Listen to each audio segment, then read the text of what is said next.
Okay, we're going to keep the show moving right along now. Very funny gentleman. Actually, you met his mother just a couple comics ago. This is actually the first time we actually had a son and mother act. Last time I can remember, I was in Vegas and paid a $25 cover charge for this, but you guys are getting it for $12. So, anyway, very funny. If any of this shit's funny, just feel free to laugh. Anyway, it was all backwards. How many times you heard that, huh? Okay, so coming to stage right now, a very funny gentleman. Give it up for Mr. David Milchiker.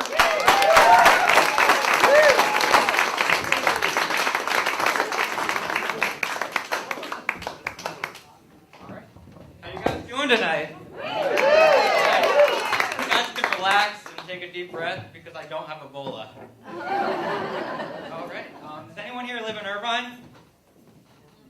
Does anyone here live near Irvine? Does anyone drive north on the freeway? Yeah. Can I please get a ride home? Yes, I am not driving right now. I have some medical stuff going on, so I rely on others for rides. That's friends, coworkers, Uber, my mom and dad. I think of it, I don't not drive, I find ways to creatively explore Southern California. But yeah, my mom gives me rides everywhere I go, and it's very helpful.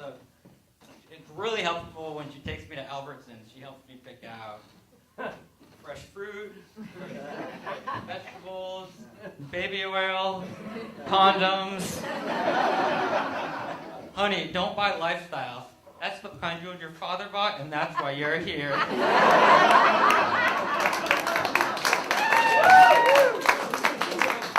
It's not that bad when my mom takes me to dates. I'll say, baby, my mom's gonna drop me off at 7. If things go well, she's picked me up at 10 p.m. Oh, I forgot, I was good this week. My curfew's 10:30. And when things go really well, sometimes she's nice and she'll drive through McDonald's and pick us up a Happy Meal. So I'm working for my dad's company right now, doing property management investing. Good. There's nothing funny about that. I just feel like I can trust you guys. So I have my master's from USC in social work. I fought for fair housing legislation. Now I'm calling managers to make sure we got the right price on carpet cleaning. So I've been on Match.com right now, and I've been on JDate, trying to meet girls, and I have to find out a way to tell girls that I don't drive and I work for my mom and dad. So I say I really, really like train rides. And I do work similar to Donald Trump, except I think I have better hair. I actually moved to an apartment complex right next to the Spectrum so I could go on dates, not have my parents drive me to every single one. Girls are starting to wonder why. Hey, let's go to coffee at the Spectrum. Let's go get dinner at the Spectrum. Let's go get a drink at the Spectrum. Finally, when things were going really well with the girl, I decided, I have to be honest with you, let's do something different. Do you like Amtrak?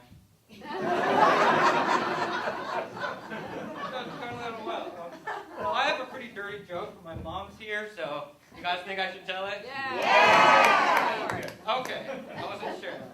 I have this thing, guys somehow get tricked into relationships so you don't realize you're in them after a few months. People always tell stories like, oh, we're in a relationship because they used the restroom in front of me. Or, oh, I'm in a relationship because they brought their toothbrush to my house. And I was having an intimate moment with a girl, and I realized I still had my retainer on. It was a big problem. I was in a relationship. So driving's not always good. When I was driving, I took a girl on a date to the Getty from right down the street, from San Juan. And we're 2 freeway exits away from the Getty. And she said, can you pull off right here? I said, why? She goes, can you just pull off, get off the freeway? I said, sure, I guess.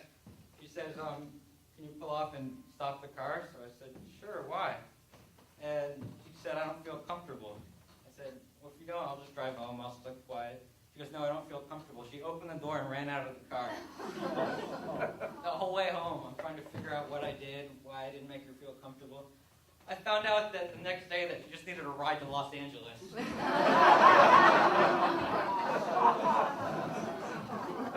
So I'm not that religious, but I go to temple a couple times a year. I went with my parents last weekend, and there's a young adult service for people between 18 to 35. And like I said, I'm 33. I figured I'm mature enough to go to that service finally.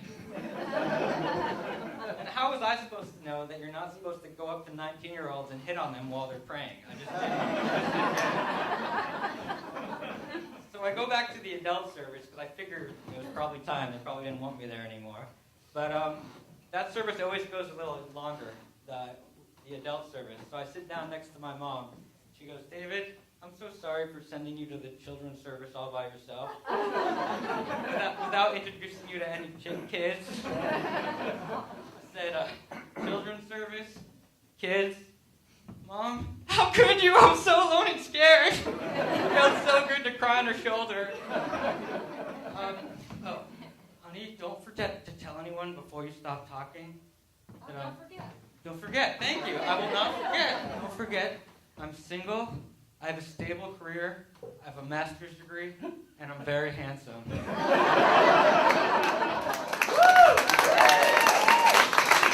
Thanks a lot, guys. And can I please get a ride home with someone? David Milchiker, huh? Funny stuff. Oh, man.